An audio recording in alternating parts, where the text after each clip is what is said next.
Hello, everyone. My name is David Kim, and this is the dialogue series Love Driven Politics for Meaning of Life TV. The dialogue series is an engagement with thinkers, activists, artists, and concerned citizens and everyday folks seeking to forward to public life, animated by compassion, mercy, generosity, and radical love. And I can't think of anyone more exemplary of those commitments than the great essayist and journalist Rebeccca Solnit. Rebecca, hello, how are you? Well, I hope I can live up to that. But happy to be in conversation with you. Oh, me too. Let me just say a little bit about you, Rebecca, and then I want to hear. We'll talk a bit about your roots, but also the work that you've been doing of late. As folks know, that you're the author of 17 different books. You're including Wanderlust, A History of Walking, A Field Guide to Getting Lost, Paradise Built in Hell, The Extraordinary Communities That Arise in Disaster, a number of atlases, Infinite City, an atlas of San Francisco, Unfathomable City, an atlas of New Orleans, and of course the recently reissued Hope in the Dark, this extraordinary book of essays that has just been reissued by Haymarket Press. To my delight, with Yeah. at last the cool cover I've been wanting since 2004. Oh, no kidding, no kidding. Can you tell me, before we talk about the book, I've been curious about your identity as an essayist and as an activist and as a journalist. I was very struck by your self-description on your website where you said an independent essayist since 1988. Right? Was this how did you come to this as a self-conception? You know, in a way, I love that what I do is the leftover term that's called creative nonfiction, where it's Hmm. like, oh, creative is like this kind of Right. insecure booster label. Nonfiction is all the leftovers Hmm. after fiction takes the crown. Right. Right. And in poetry, I guess takes the other crown, Hmm. and I like that in some ways because it means I've claimed dictionaries, atlases, That's encyclopedias right. as territory I can work in as a writer. But I like the term essayist because it suggests that what I'm trying to do is work to a specific form, something that's not just the yardage of a blog. Hmm.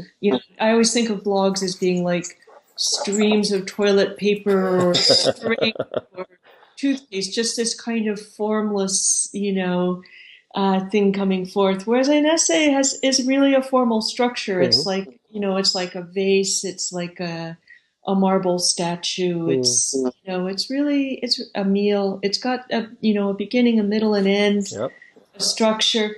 And that's really what I set out to be. And I always knew I wanted to be a writer since right after I learned how to read. And then gradually in my teens, I was drawn to George Orwell, to Virginia Woolf, to the great, now Right. largely forgotten film critic from my own part of the Bay Area, Pauline Kael, Oh, yeah. and later to people like, actually really early on to Jorge Luis Borges, Hmm. later to people like James Baldwin, Hmm. and realized that, okay, I'm going to be doing this thing that isn't what everyone talks about, that isn't the novel, Right. that brings with it this real commitment to telling the truth, to serving your history or community in some Hmm. way. It's really kind of got a moral calling in a different way, I think. And so here I am in the middle of it, and it's kind of great when it's not completely overwhelming. Yeah. Well, I'm so glad you brought up that those influences in genealogy because I was thinking about Orwell and Woolf and Baldwin and maybe even someone like Sontag, right? As I was rereading some of your work. Too, I've got a good crew.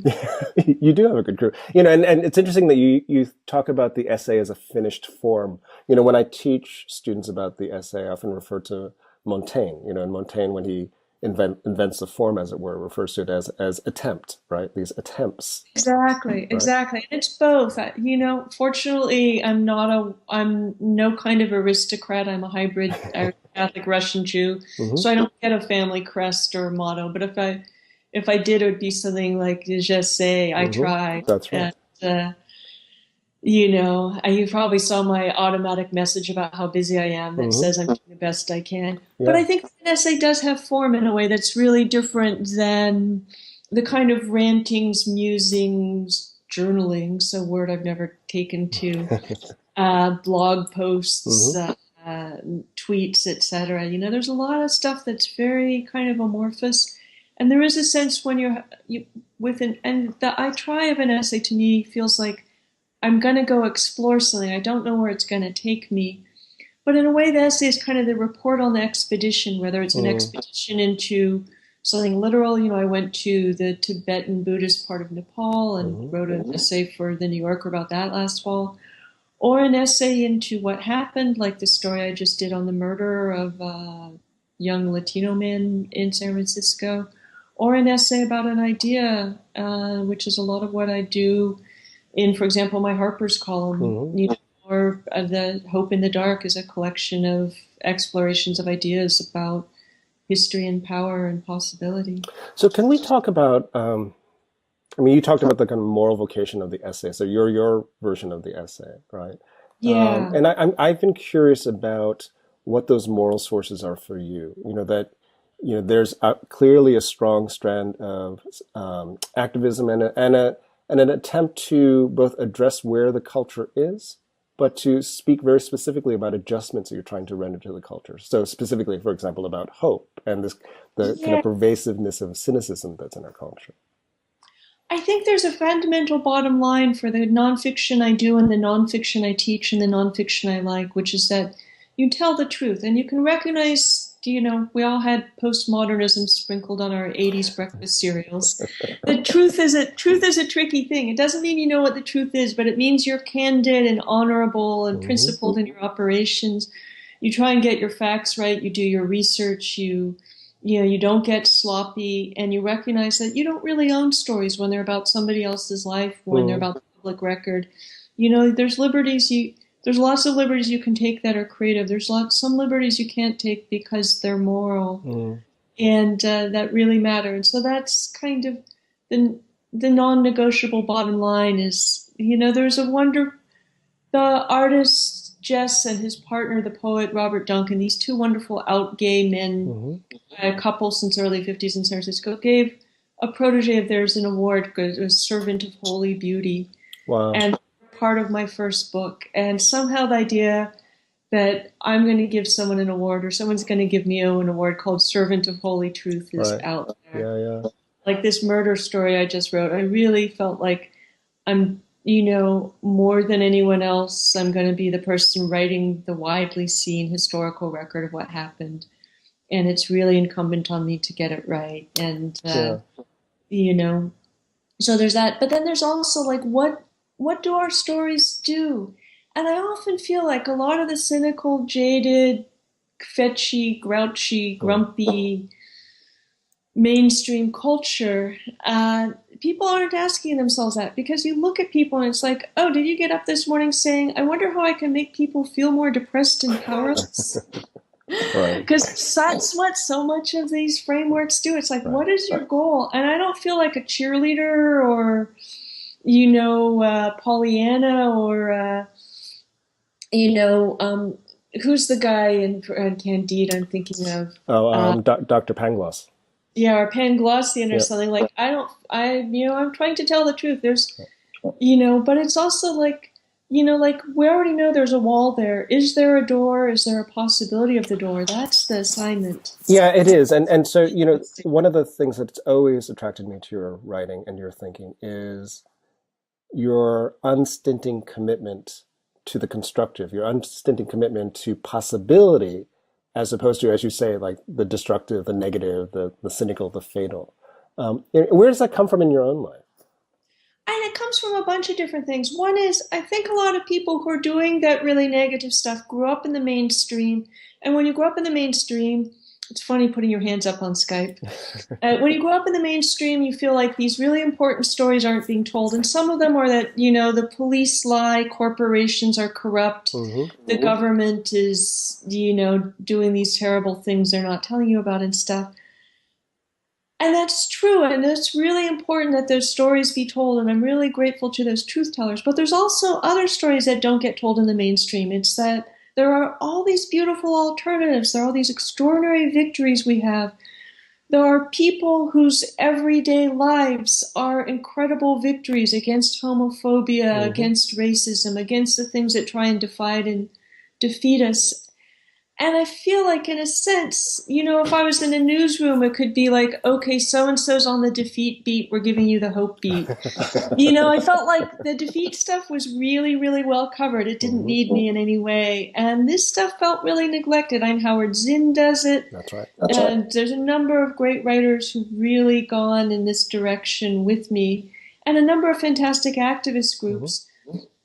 But it felt like it wasn't how Americans knew how to tell stories. And so the defeatists are often telling stories against the mainstream. I'm telling stories often against the left's own self-destructive tendencies. So do you have an example from your early days where there was an example that sparked that commitment to hope for you, that, gave you the capacity to resist the defeatism of the mainstream that you just described? I think the biggest thing that ever happened to shape my philosophy happened in the 1980s. I got involved in the anti-nuclear movement. And the wonderful thing was that through, we started going to the Nevada test site, where nuclear testing became this very real, tangible thing of nuclear bombs exploding at the rate of 1 a month, which is not how anybody thought about nuclear testing. And there, the Native Americans whose land it was, the Western Shoshone, showed up and said, hey, this is our land. Now, they're trespassing on it. We'll give you permits on it. Not only do we want it back, we want them to stop bombing it. And so it was really the beginning of the environmental justice movement. It was an incredibly exciting moment. And if you acknowledge the reality of Native Americans, for thousands of years in North America, you throw out the idea of virgin wilderness, you throw out the idea of discovery, you throw out the idea of this empty stuff that was waiting to be claimed. You really remake these categories as big as history, as big as nature. And I got very involved in the Western Shoshone land rights struggle, just as the quincentennial was becoming this incredible revolution against the dominant narrative of Columbus discovered America. There were some savages here, they disappeared, they're in the past tense, and the environmental movement was one of the criminals, because it was framing all the places it was trying to protect as virgin wilderness, which distorted the records in ways that distorted the ecology and distorted how we could imagine ourselves. I lived through this incredible revolution, and it really gave me first the hope that people who seem really marginal, Native Americans living in remote parts of the continent, who had been told that they were extinct, that they were nobody, that they were nothing, that they were dying out, that they were irrelevant. They and scholars and activists and visionaries really pulled together a sense of the world that so profoundly made things different. When I talk to younger people, they can't quite imagine that world before 1992. That taught me that stories matter, that what we do as scholars and writers, storytellers, activists, can change the world, that the world is in a constant state of flux and we can intervene in it, and that we don't know what's going to happen next. And the climate movement right now, Native people, particularly in Canada, but all across the US too, right down to the protests yesterday against oil and gas leases in the Gulf of Mexico, Native American people were written off as some kind of irrelevant past, have become a huge part of the future hope for the world as a tremendously powerful part of the climate movement.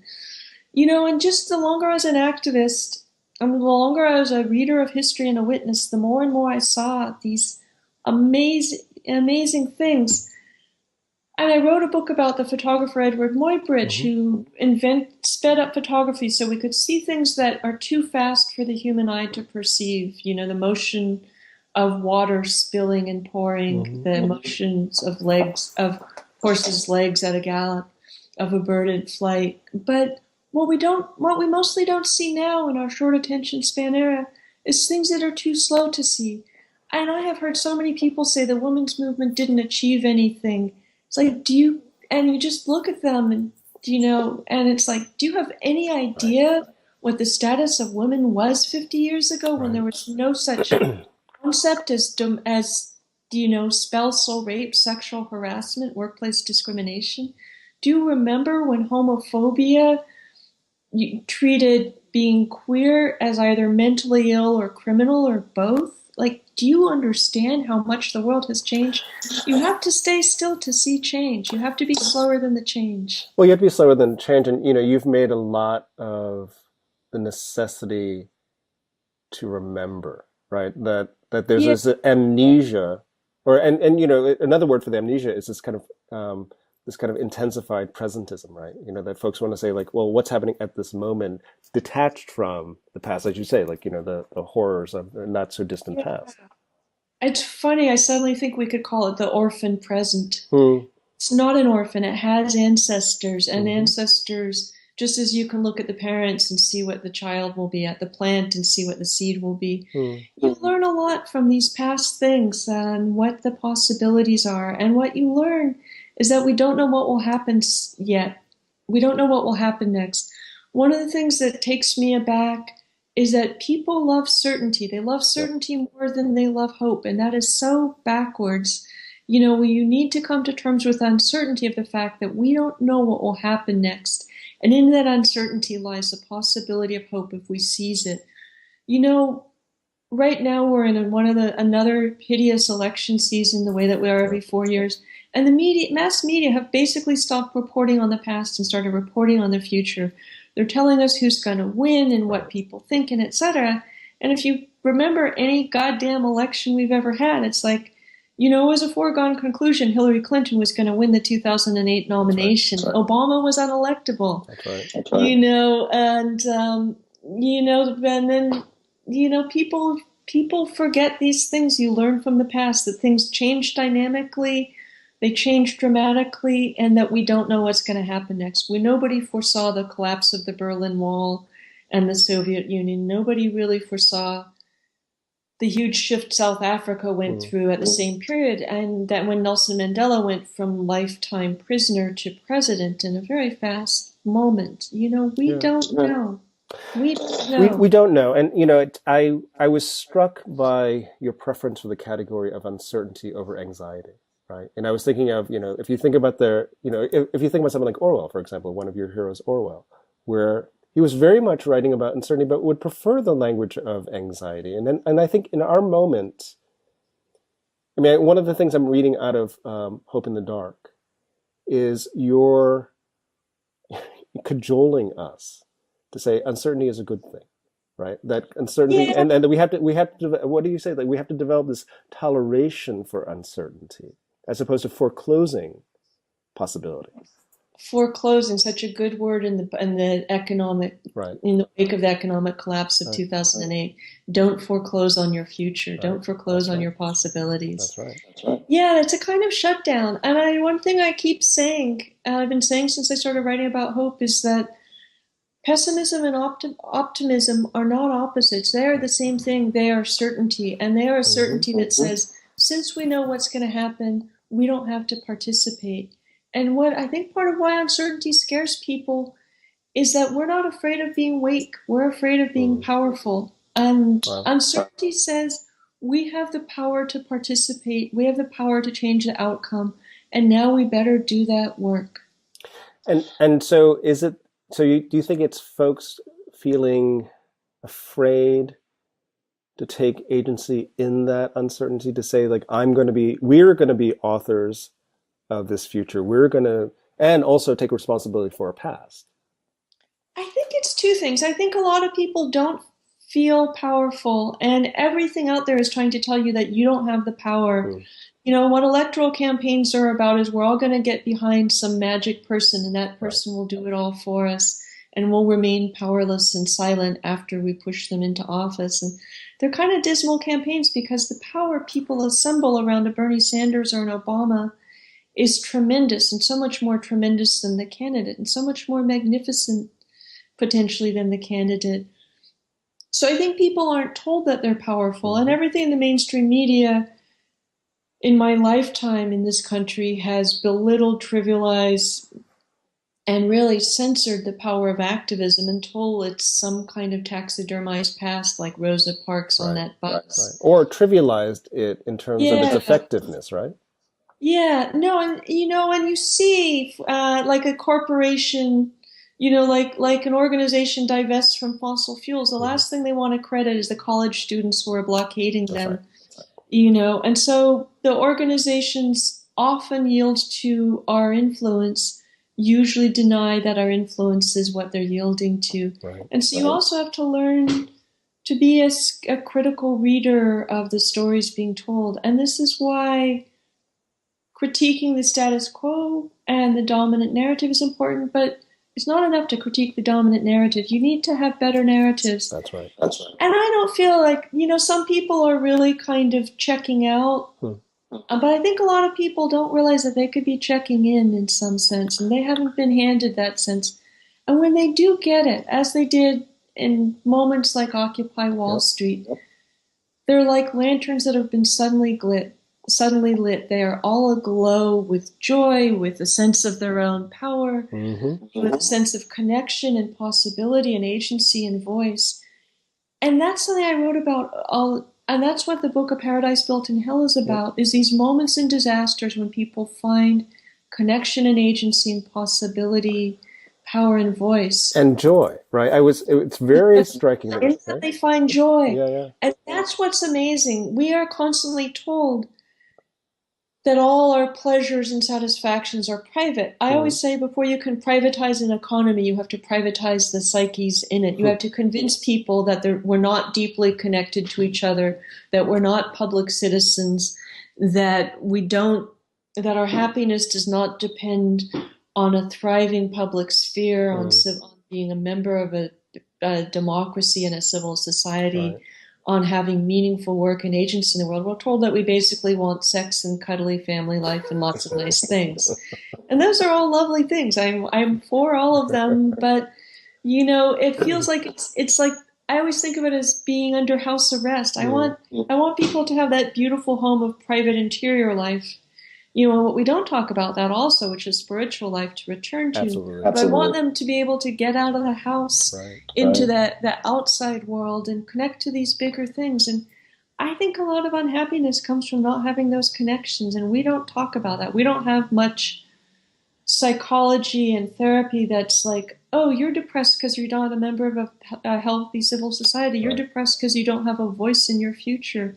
You're depressed because you're in a destructive society. And we need to say that harms us too, and we can resist it. It does harm us, and the need to cultivate spiritual sources, the need to cultivate spiritual habits Yeah, that enable different kinds of political and moral habits is very clear. It's very clear that those needs are out there.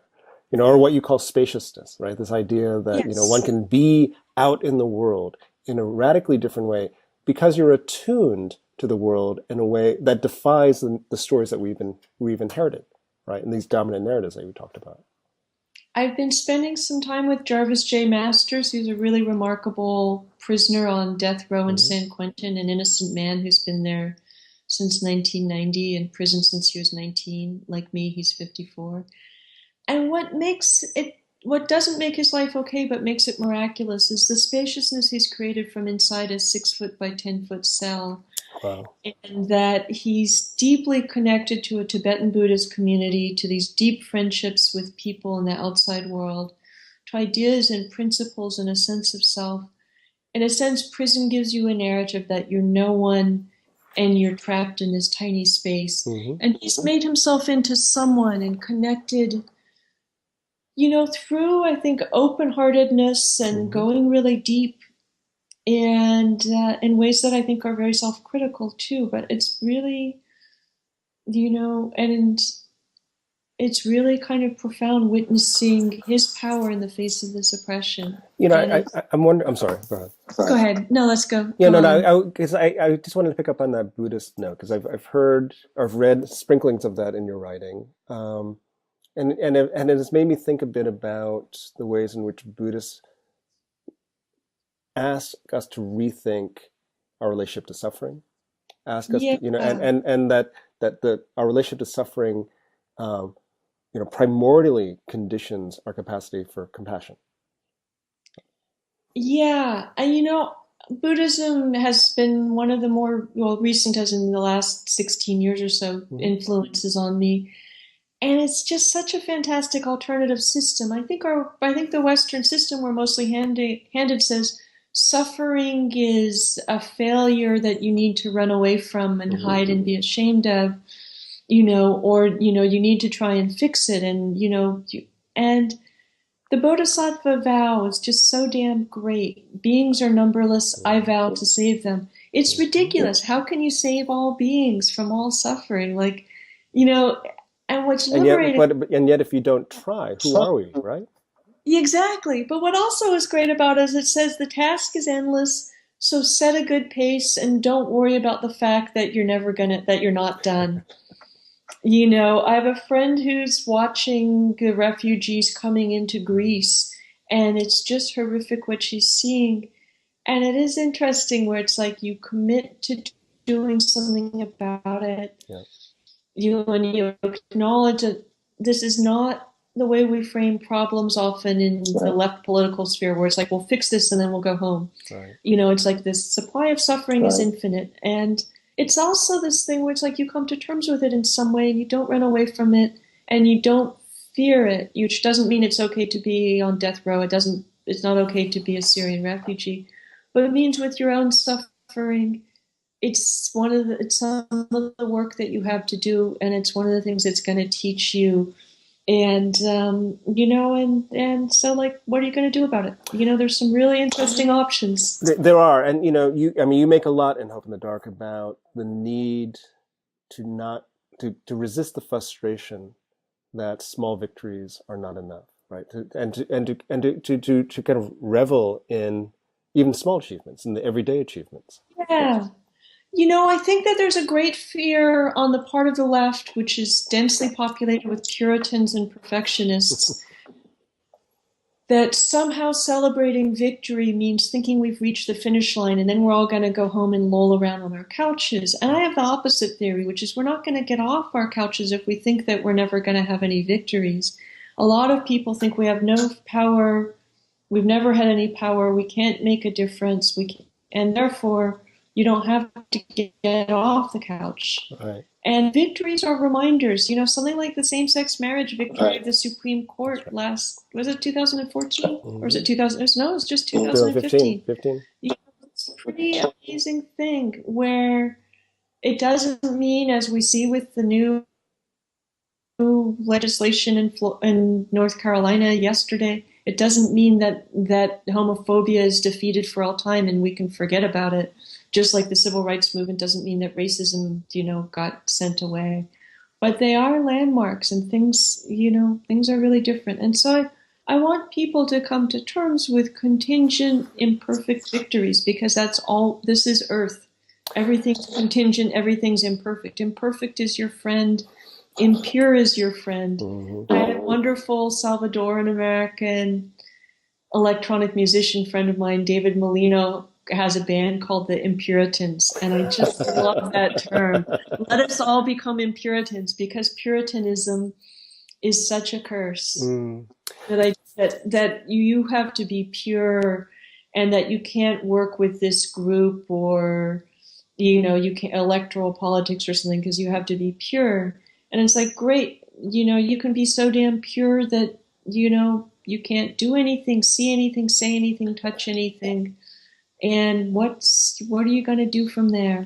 So is the drive to the Puritan drive is almost it. It strikes me as I'm listening to you as a detachment from living, right? As a detachment from Yeah, it's a suffering, kind of right? cynicism, Yeah. but it's also about the purification. Or another idea that's really important to me in Buddhism that I think a lot of Westerners are very confused about. They think the point of Buddhism is to become enlightened, and the Bodhisattva vow is to strenuously avoid enlightenment because you've got work to do. Beings right. are numberless. I vow to save them. Mm-hmm. Becoming enlightened gets you off the wheel of birth and death. Mm-hmm. The Bodhisattva vow is to keep being born, keep coming back, keep doing the work. You're strenuous, like you're pursuing some wisdom to be better at the work, but you're not taking care of you and to pursue enlightenment is to take care of yourself. To pursue compassion for all beings is to take care of all creation. It's a very different calling. And I think it's I think that it's actually present in the ways a lot of like Franciscan activist monks and nuns I've met operate in the world. I think that that calling is present in all religions and a lot of secular people, but we don't really acknowledge that, and it's funny, I think a lot of people who think they're activists are not activists. They're pursuing self-purification, and they're actually not doing anything. I sometimes lately have been thinking one of the big problems with what we call activism is about half the people in there are not activists. They're not getting up in the morning and throwing their weight into changing the world. They're sitting around armchair quarterbacking, being what the great climate writer David Roberts calls what is it? He has this great term. It's like the not good enough coalition. They're sitting around explaining why 350.org isn't enough, by the Sierra Club. And a lot of times they're not even fucking informed. Right. Like a lot of people are criticizing the Sierra Club for things that have not been true of it in many years, or things they didn't get right in the first place. And it speaks to a kind of it's a kind of moral laziness, right? Because it's easier to reside in the things that you think are right and wrong, as opposed to doing the hard work. Yeah, you think are wrong. And something I see constantly, for example, recently they passed legislation in DC that allows us to export unrefined crude oil. That's a bad thing. Mm-hmm. And if a little bit of knowledge is a dangerous thing. And so lots of people were running around like, oh, that's a very bad thing. And it's like, do you know that was a trade-off? And in return, we got a 5-year extension on renewable energy subsidies. And if you crunch the numbers, as some really smart climate journalists did, the carbon impact of the exporting the crude is greatly outweighed by the carbon reduction. And so it's like, if you look at the big picture, it's not so bad. It's not pure. It's not, exporting crude is not a good thing, but like, look at it in the system, do your homework, see the big picture before you open your mouth. So how do we get folks, I mean, this is part of what got us started in this Love Driven Politics project in the first place. Like, how do you convince folks of the need to dive into complexity, but also the necessity of compromise, right? I mean, because, the Puritans, as you described them, are seeking an ideological purity because, it wants to foreclose options, right? Folks don't really want to listen, and they don't actually want to engage in real argument, right? They just want agreement. And so how do we get folks to really argue? I think you talk about love-based politics, and I'm hoping to hear some about it, because I think that's what it is. I'm writing my most recent column for Harper's, which is called The 7 Habits of Highly Cynical People. And I really realize that a lot of people are permanently on the defensive, and I think a lot of left culture is a culture of attack. You're not pure enough. You're morally compromised. You weren't there in 68 or 89 or 99. You're white, you're straight, you're cis, you're bourgeois, you're tenured, the list of sins is endless. Yeah. And so people feel like they're constantly in the Salem witch trials or the McCarthy purges or something. And in a funny way, the best defense is an offense. And so they're constantly trying to prove they're pure, and that other people, that they're pure enough and other people are not pure enough. And so you get into this kind of arms race. And if we run our conversations, and it's sort of like, I want to save the world, except, and ultimately, and you start looking at like, how do you do that? What's like, we get people, and it's this thing where you come down from this really big thing, like how do we change the emissions going into the atmosphere that dictates our climate? And it comes back in some ways to, we need to have conversations where people feel safe so they can not know things, including like, what are the trade-offs? What does this mean? Yeah. They can recognize what they don't know, and they can also know that we don't know what's going to happen. Are we going to win the tar sands pipeline battle? Are we going to win the same? And so I feel like, and that's where compassion comes in. Is there a way we can make people more feel safer and more generous and more open-hearted? What would happen with the movement?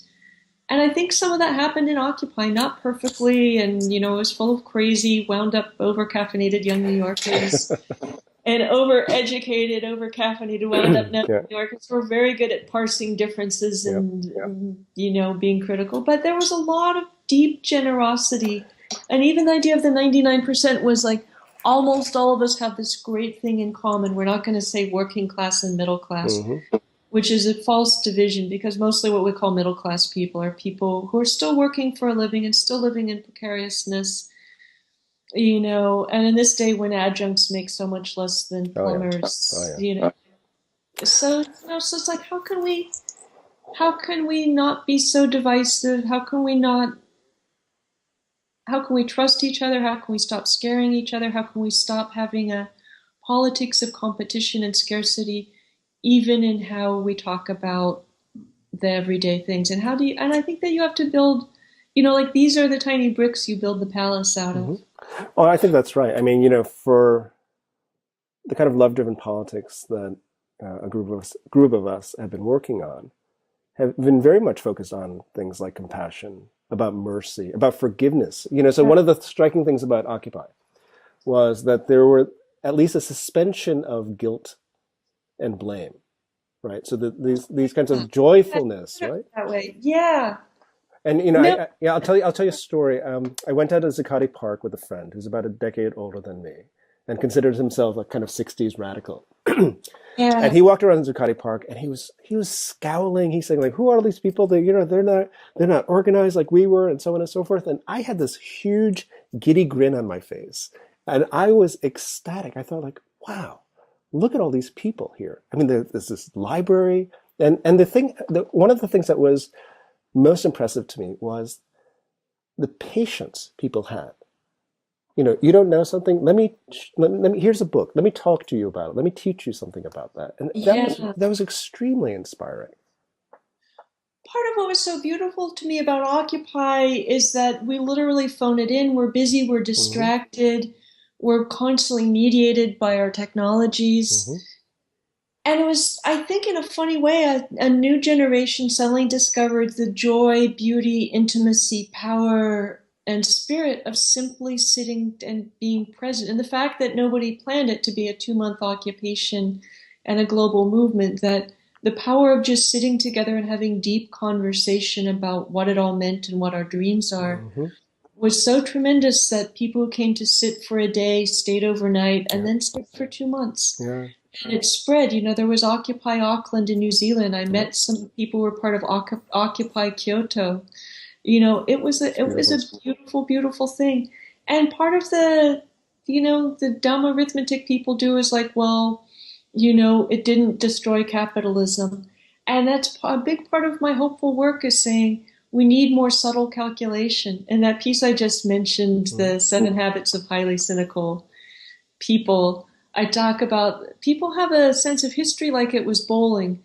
Like our efforts are the bowling ball. They either knocked down those 9 pins right now or they didn't, and that's all there is to it. And something like Occupy, if it's a bowling ball, it's a bowling ball that mysteriously multiplies in the night into 1,000 places, keeps moving, and that knocks down pins you'll never see or dream of, and pins that weren't set up yet when it started bowling. And I hate to create beautiful mystical visions of bowling. But I wanted to take something, as dumb and direct as bowling and say, like, you look at Occupy, and like all these amazing homeless and police accountability projects on very local scales came out of it. Occupy Sandy, Strike Debt. On a statewide reform on mortgages and debt and things like that, and a complete shift in the conversation. One of the things that I feel, when a new event happens, it suddenly throws the past into a different light. And I feel like recently I've realized after the collapse of the Soviet Union, there was all this ridiculous triumphalism about capitalism lost, communism lost, capitalism won. That's right. And communism had lost, or the totalitarian version that they had but it didn't, there was no corollary that capitalism had won. And what's really interesting, when you look at how many people have warm, fuzzy responses to socialism now, how much people distrust corporations, banks, capitalism, and the elite, which is one of the things Occupy was really a big left turn in the road on.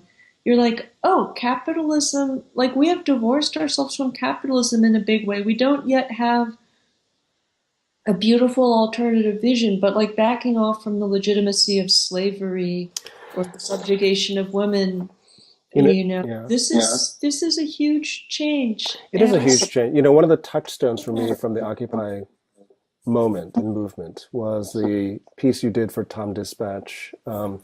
You quoted one of the activists saying, "Compassion is our currency." Oh yeah, that's a wonderful cardboard sign this Yeah. exceptionally scruffy kid Yeah. was holding up. And the thing I quoted even yesterday and quote all the time is an old woman who said to a video camera, "We are fight." I think she was holding a sign. I'm gonna do a shout out someday and see if I can get a picture. "We are fighting for a world in which everyone matters." There you go. And that has become one of my kind of operating principles, where it's like, well, what are we doing with feminism? What are we doing with Black Lives That's right. Matter? What are we doing with the climate movement that is also a justice and human rights movement? And what are we doing? It's like we're fighting. If fighting's the right verb, we're working, we're working for, we're dreaming for, we're building for. And asking to imagine, We're studying for, we're imagining for a world in which everyone matters. Yeah, when I've given talks of late about radical love and love-driven politics, what I'll do, I've often quoted that compassion is our currency, and tied it to the Black Lives Matter student movements on campuses, where they'll hold up these signs that say, "I am loved," right? That's so amazing. And it's so interesting how hard it is for the media, which created these really handy dismissive terms in the 60s and won't let go of that. Like, just like feminists are all angry and strident. And, Right. There's all that. What are they so angry about by people who don't want to know and don't want to see that? It's not just anger that's there. And it's been really interesting seeing the young, who many of whom are just so remarkable, find these new openings and new ways of being and connecting and defining and undefining. And those young folks are connecting to that older activist you just described, where they're insisting on their worthiness of love. Right. And so that's, to me, like the power of this moment around racial politics, the power of this moment around the environmental movement and the debt movement, is this insistence that, the folks who suffer there are actual human beings worthy of dignity, worthy of integrity, worthy of respect, and worthy of love. And so, if we can find spaces, even just to make that acknowledgement first, as you say in the book, hope isn't sufficient for action, but it's a basis for it. Right. And so, like, how do you open that space up? It's interesting because we do have these intense movements of hate from ISIS to Trump. That's right. Kind of raging across the earth too. And it's interesting looking at what does that offer people and why is that appealing? And I think certainty is part of it, which is part of why we need to be skeptical about certainty. It offers us easy explanations, us and them. The idea that we don't have to defeat what's ugly in ourselves. It's all out there in them, and we just have to defeat them. And of course, the left has its own version. I think a lot about not only do we need to talk about police killings, but we need to talk about those moments in which we police each other in ways that are not okay. And, the way that patriarchy polices women's bodies and women's freedoms, the way that racism polices people of color and criminalizes them and limits their freedom of movement. The way, but the young are they're in so many kinds of revolt. The revolt against gender itself, as like, I decline to be defined by these categories. That's right. Talk about coming to terms with uncertainty. Like that is such an, Absolutely. Absolutely. I don't need binaries and rules to define what my body is and how I love it and how it loves other people and how they love it. And that's that's a revolution nobody really saw coming, or some I think people did, but I don't think many of us saw it coming. Well, and maybe this is the note to end on, that the revolution is one that is still happening and will continue to happen, right? And that our hope for the change is not for the final revolution, but for our capacity to participate in an ongoing way. Exactly. There's that horrible 60s half joking thing people would still say when I was younger after the revolution. And it's partly because they had this kind of Cuban Soviet model that they would overthrow the government and then everything would be beautiful. And it's this thing where the day after the government's overthrown, are you the same person you were the day before? Mm. If you are, then what kind of a revolution was that? And like, yeah, we need to change finance and agriculture and everything else, but we also need to recognize that there's so many revolutions that we are in the midst of. That's right. Yeah, that are That's right. finishable, that the revolution is full of victories, full of things that we need to do, and is imperfect and pure and unfinishable and delicious. And it's happening on different scales. Rebecca Solnit, I'm so grateful to be in this conversation with you. And I've been thinking as been rereading your work and thinking of you as the lyricist of our songs of hope. Oh man, I want to come out and have more conversations with you and your compatriots. I need Absolutely. more of this. And you are absolutely invited and welcome at any time, Rebecca. Thank you so much for this time. Thank you. Keep in touch. All right.